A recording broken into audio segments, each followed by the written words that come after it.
Welcome back, traveler, to the Sleepy Antiquary. Tonight, our journey takes us across the dust of centuries, back to the grand empires of the ancient world. We follow the epic chronicle of young King Alexander as his small army marched against the shifting golden sands and massive royal legions of Emperor Darius of Persia. Settle comfortably into your blankets. Leave the modern world behind and let the timeless rise and fall of ancient kings carry you into a deep, restful sleep. Long ago, in the ancient halls of Pella, the elders placed the golden oak leaf crown upon the head of young Alexander. He sat silently upon the marble throne, his eyes looking toward the vast horizons of the east. The kingdom was small, surrounded by rivals, yet the grand destiny written by the stars demanded a march across the seas. His father's heavy iron ring rested on his finger, a quiet reminder the old kings who had built the Phalanx. With a slow nod to his generals, the royal command was given to lift the banners of war. Down by the dark blue waters of the Hellespont, thousands of wooden ships rocked gently in the tide. Men from all across Greece stood together, their tall bronze spears forming a forest of metal that caught dawnlight. Alexander walked along the shoreline, his footprints leaving deep marks in the wet sand as he watched the fleet prepare. The old warriors spoke in low tones about the grand armies of Persia waiting on the other side. The silent water reflected the destiny of a generation about to change the map of the world forever. Before marching inland, Alexander visited the ancient, dust-covered Temple of Troy to claim a sacred relic. Hanging from a dark stone column was the legendary bronze shield of Achilles, preserved for centuries by the high priests. He reached out slowly, his fingers tracing the circular geometric bands engraved into the cold metal surface. He took the shield down, choosing to carry it into every future battle as a symbol of eternal glory. The heavy shield felt solid against his arm, binding his path to the epic tales of the ancient poets. The army moved slowly across the rugged mountain passes, their iron-shod boots creating a steady, rhythmic thud against the earth. There were no songs and no loud horns, only the heavy cadence of thousands of disciplined men moving as one single body. Alexander rode at the front on his great black horse, Bucephalus, whose steady stride anchored the entire column. Behind them, the lands of Greece faded into the distance, replaced by the vast, unknown plains of Asia. Every step forward was a step deeper into the pages of living history. In the middle of a vast, dusty plain, a solitary rider appeared from the eastern horizon, bearing the royal seal of Persia. He wore a rich silk tunic of deep crimson, and his horse was covered in ornate silver armor plates. The messenger brought a message from Emperor Darius, demanding that the young Greek king turn back before the royal wrath awoke. Alexander took the parchment slowly, looked at the grand purple wax seal, and placed it down without saying a single word. The silence that followed carried the unmistakable weight of inevitable war. Hundreds of miles away, in the heart of the Persian camp, Emperor Darius sat inside a massive pavilion made of purple silk. Golden incense burners cast long curls of sweet smoke into the high shadows of the tent ceiling. The emperor looked over complex leather maps, his long beard trimmed with gold thread and his fingers heavy with emerald rings. Around him stood his elite guards, the immortals, their silver spear bases resting motionless on the thick Persian carpets. Darius believed his empire was eternal, an unmovable mountain that no foreign king could ever shake. The two grand armies finally came to a halt on opposite sides of the narrow river Issus. The water flowed slowly, a cold, clear stream coming down from the rugged mountains toward the distant sea. On the northern bank, the endless lines of the Persian host stretched as far as the eye could see, their golden banners waving in the breeze. Alexander stood on the southern bank, looking across the shallow water at the massive wall of shields waiting for him. The river was the final boundary before the great clash of empires. With a quiet command from the older generals, the Macedonian phalanx formed into a tight, unbreakable line of iron. Each warrior lowered his 18-foot sarissa spear, creating a massive wall of points projecting far ahead of the ranks. The heavy bronze shields locked together with a metallic clatter, leaving no gaps for any arrow to pass. The men stood perfectly still, their breaths slow and deep, waiting for the king's final signal to advance. The discipline of 20 years of training sat silently within the iron wall. On the opposite bank, Darius raised his silver scepter, and the front line of Persian scythed chariots began to roll forward. Their heavy wooden wheels were fitted with long iron blades designed to sweep through any obstacle. The horses moved with a steady, heavy rumble that vibrated through the river stones and the cold soil. Alexander watched their approach from his horse, his face completely calm and his hand loose on the leather reins. The massive wall of wealth and metal was now moving directly into the path of history. Alexander turned his horse toward the rugged mountainside, leading his elite companion cavalry in a slow, calculated sweep. They moved through the rough trees, avoiding the deep mud of the riverbanks where the chariots struggled. With a sudden, synchronized movement, the cavalry accelerated into a steady gallop, striking the exposed flank of the Persian line. The clash was a heavy wave of bronze against bronze, a sudden shift in the momentum of the entire day. The strategy of the young king was unfolding exactly as he had planned in the quiet nights before. As the cavalry struck, a sudden gap opened in the central ranks of the Persian infantry. Alexander saw the opening instantly, his sharp gaze cutting through the dust and chaos of the field. He reined his horse around and signaled the core phalanx to push straight into the wedge. The ancient bronze shields pressed forward with immense weight, forcing the royal guards of Darius backward onto the grass. The momentum of the Imperial army began to fracture, a giant wall cracking under steady, calculated pressure. From the height of his royal chariot, Emperor Darius watched the Greek advance draw closer and closer. His hand, covered in heavy gold rings, gripped his silver scepter as his personal guards began to give way. The royal drivers turned the heavy wooden wheels of the chariot away from the river, initiating a slow retreat toward the eastern hills. As the chariot moved, the golden scepter slipped from the emperor's hand, falling silently into the dust of the valley floor. It was the first physical sign that the ancient crown of Asia was shifting to a new master. By the time the moon rose over the mountains, the vast Persian camp stood completely silent and abandoned. Alexander walked slowly into the grand royal pavilion of Darius, his heavy iron boots sinking into the soft wool carpets. The golden incense burners were still warm, sending faint trails of sweet smoke into the high purple shadows of the ceiling. On the Imperial table lay abandoned scrolls, gold plates, and the secret keys to the royal archives of the Empire. The young king stood motionless, absorbing the immense stillness of a conquered palace. Resting on a small cedar wood tray in the corner of the tent was a heavy bronze key ring. It held 12 intricate keys, each stamped with a royal seal of the ancient Persian kings. Alexander picked up the ring slowly, the metal giving a low, metallic clink that broke the absolute silence of the room. These were the keys to the subterranean archives, hidden beneath the palace of Susa, the locked library of history. He turned the cold metal in his palm, accepting the quiet responsibility of the ancient knowledge it guarded. Sitting at the mahogany table, Alexander pulled a heavy brass travel watch from his leather pouch.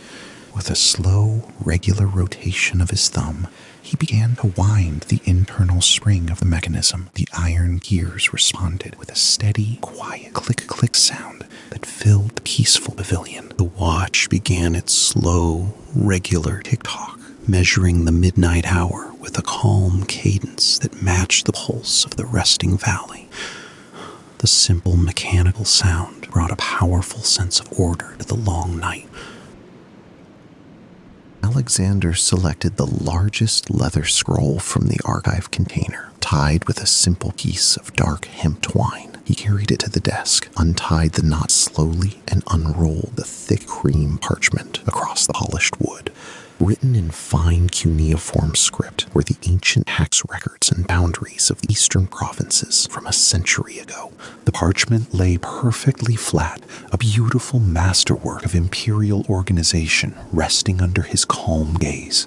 He traced the ancient ink lines, his mind focused entirely on the structure of the lands he now ruled. Next to the scroll sat a small, solid silver statue shaped like a resting lion.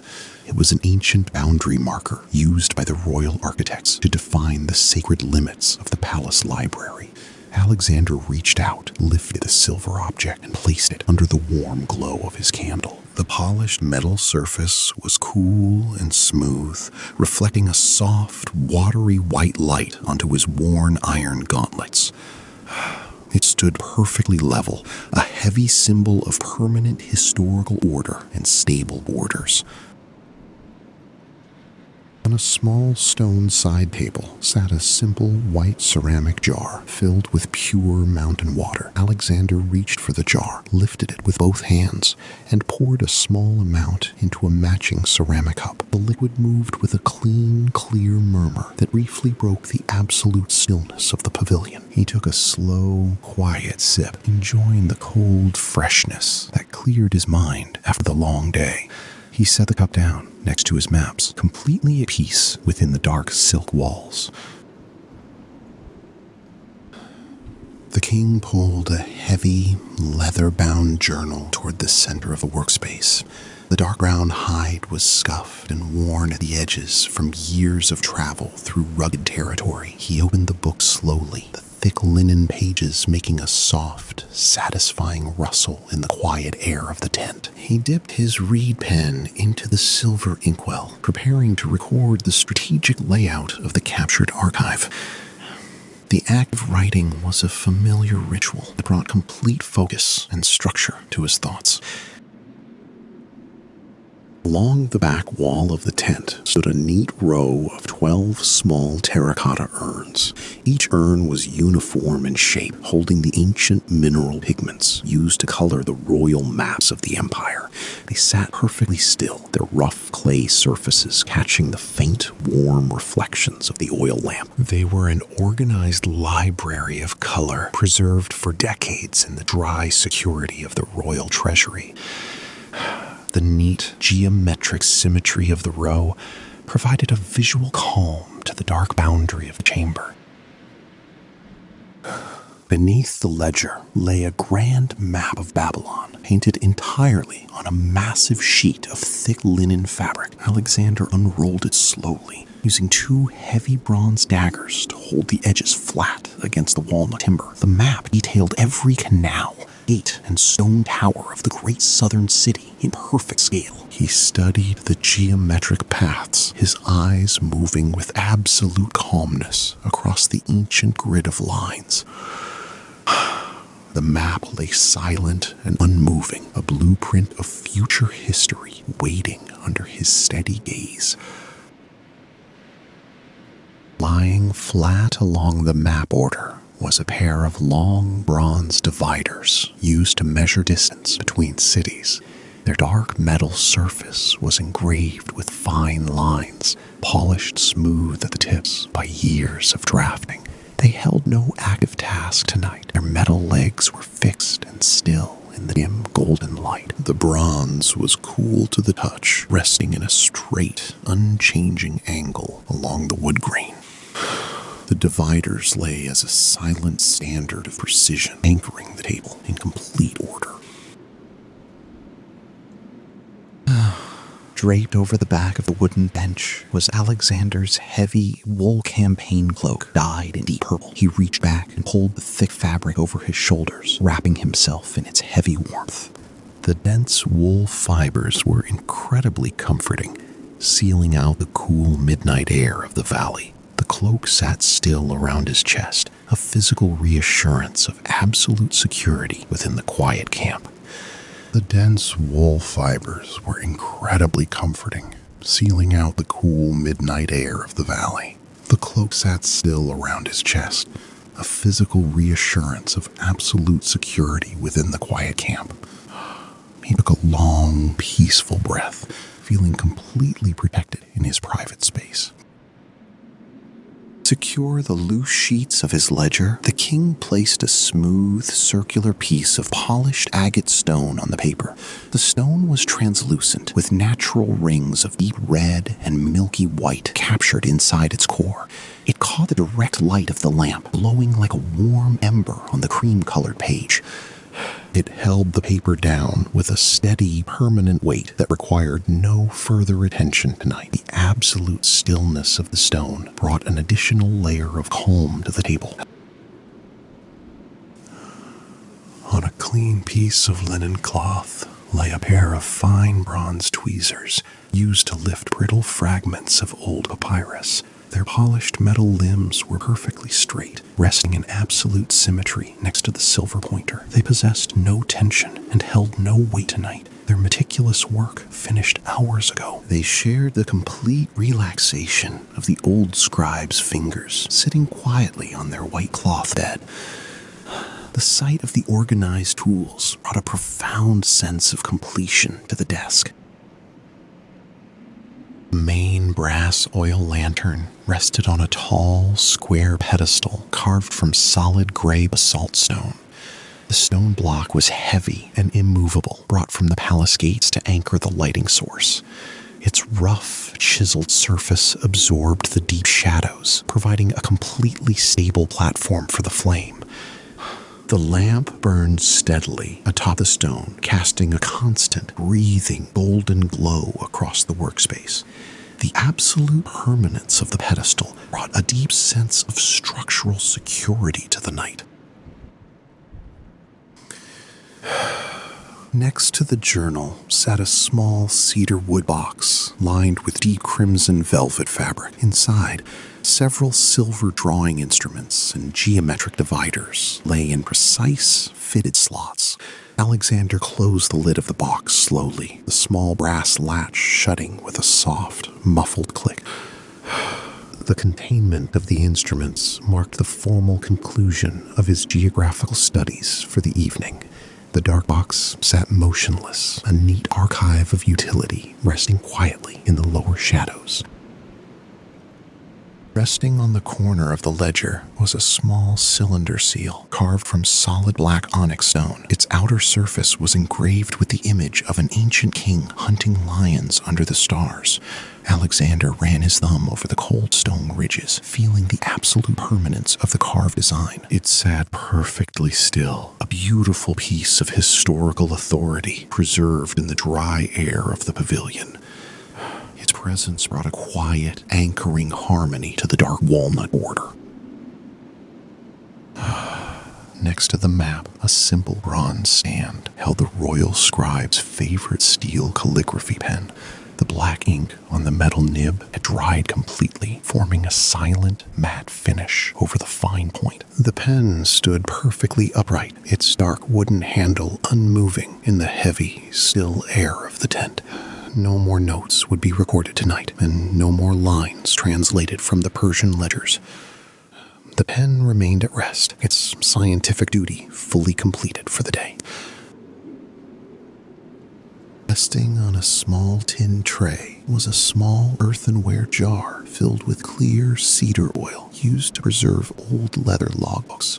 The small cork stopper was pressed firmly into the jar's neck, sealing the fragrant liquid securely inside. A faint, warm scent of cedar drifted subtly across the desk, adding a layer of antique comfort to the space. The jar was perfectly still, having no leather to smooth and no surfaces to oil tonight. It sat quietly in its designated slot, a simple tool resting in the shadows. Mounted on a leather strap across the wooden camp chest was a neat row of 6 small bronze weight scales, used by the treasury officers to verify coin weights. Each scale was placed in descending order of size. Their dark metal surfaces were clean and free from any dust or tarnish. They hung in a perfect geometric line, a silent library of measurement requiring no further attention tonight. The meticulous organization provided a visual calm to the lower boundary of the room.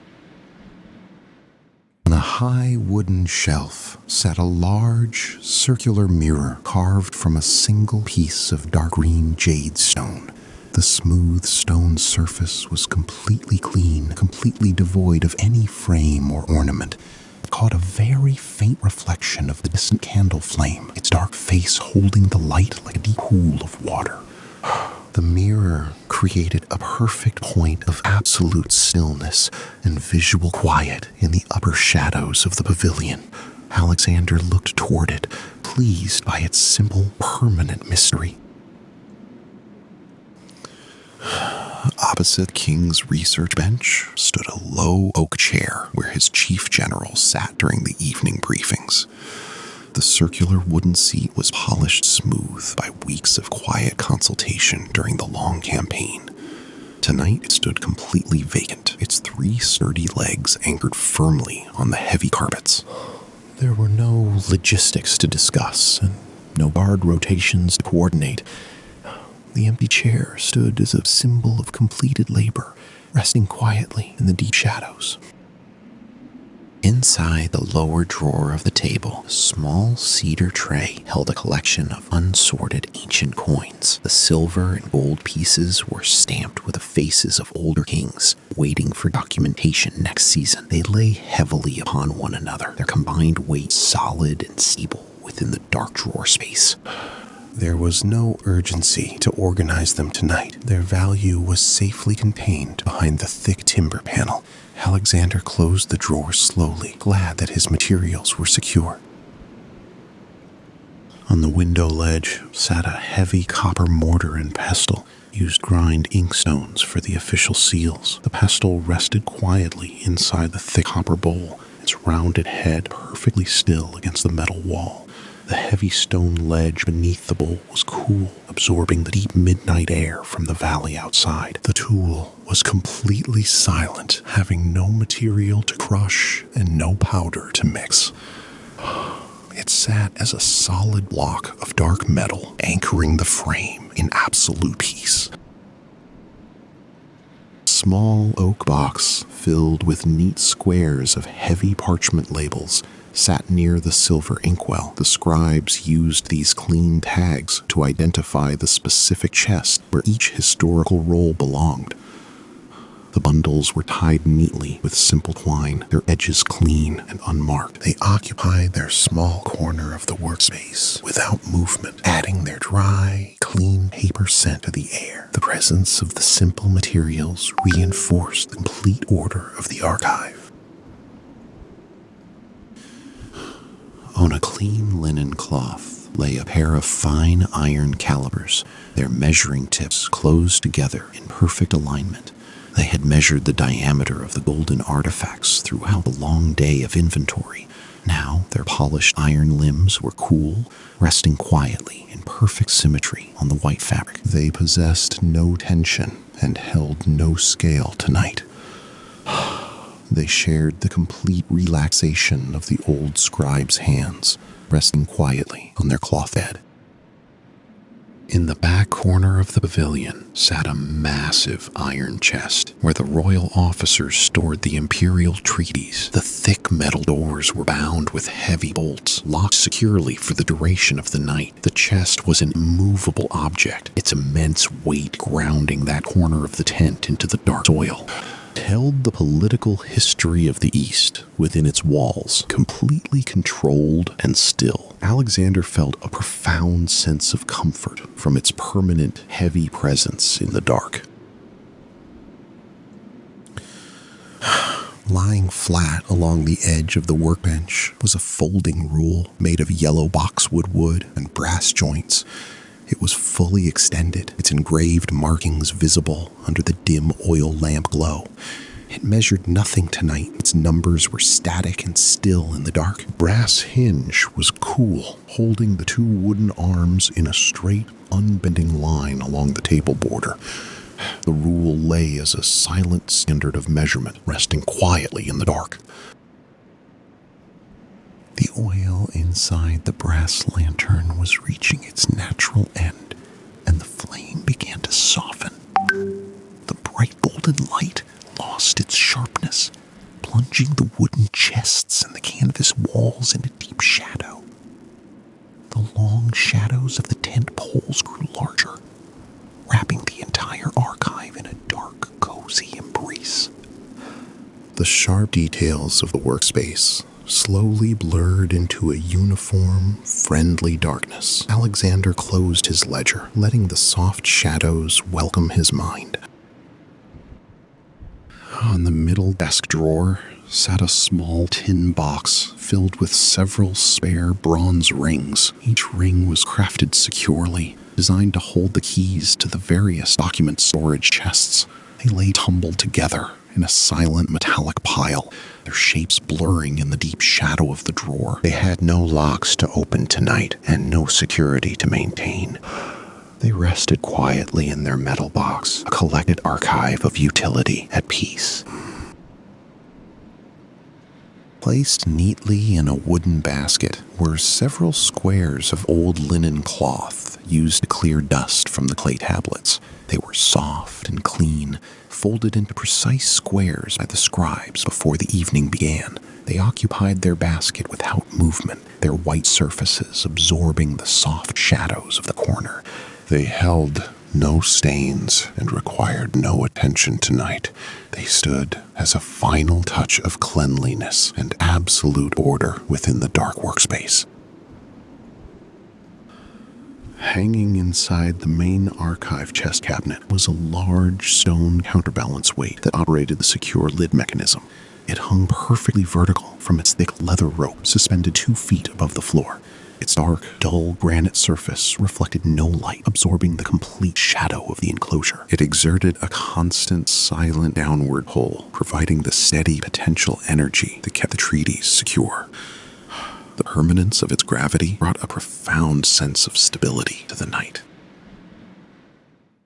In the deepest corner of the abandoned royal pavilion, Alexander discovered a massive iron chest bound with heavy bronze straps. Inside lay the personal archives of the Achaemenid dynasty, written on thick sheets of beaten silver. The young king lifted the first silver sheet, looking at the fine cuneiform script detailing 300 years of empire. It was the ultimate prize of the campaign, an unmovable monument to the history of the East, now resting in his hands. The heavy safe stood open, its ancient secrets finally revealed to the Western world. On a clean linen cloth near the chest, the royal scribes placed their iron calipers, their tips closed together in perfect alignment. They had spent hours measuring the dimensions of the captured Imperial treasures. Now the iron limbs were cool and still, resting quietly upon the white fabric in the dimming light.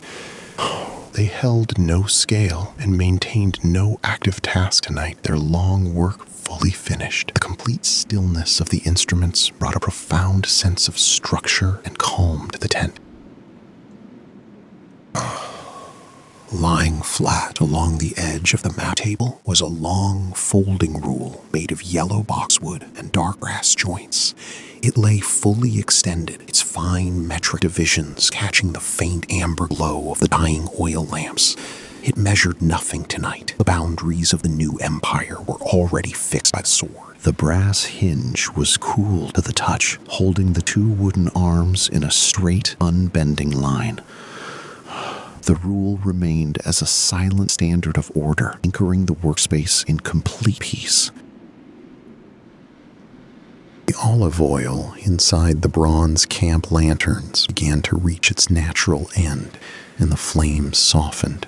The bright golden light shrank back, leaving the heavy tapestries and the iron armor in deep shadow. The long outlines of the marble columns outside grew faint, wrapping the entire camp in a quiet, dark embrace. The sharp details of the battle maps slowly dissolved into a uniform, friendly darkness. Alexander rested his head back, letting the soft shadows welcome his tired mind. On the corner of the walnut desk sat a small tin box containing the captured signet rings of the Persian satraps. Each ring was cast in solid gold and set with dark stones engraved with the royal line of the king. They lay tumbled together in a silent, heavy pile, their individual shapes catching the last blue light of the night. They had no laws to seal and no decrees to command tonight. They rested quietly in their box, a small archive of fallen power at absolute rest. In the absolute darkness of the midnight hour, the steady silence of the Issus Valley became the only reality. The distant river flowed without a sound, its waters carrying away the dust of the great battle. The massive mountain ridges above stood like ancient stone walls, protecting the valley from the outer world. The air inside the tent was perfectly still, filled with a deep cadence that had no urgency and no end. The ancient earth was resting, holding the memories of empires in complete safety. Finally, the epic chronicle of the Golden Shield dissolved completely into the quiet night. The grand armies, the silver plates, and the wooden ships became one single dark void of absolute peace. There were no more empires to conquer and no more paths traced across the dust. Only the steady, flat rhythm of the ancient world's silence remained, guarding the deep, endless sleep of the king. All is still. All is at rest.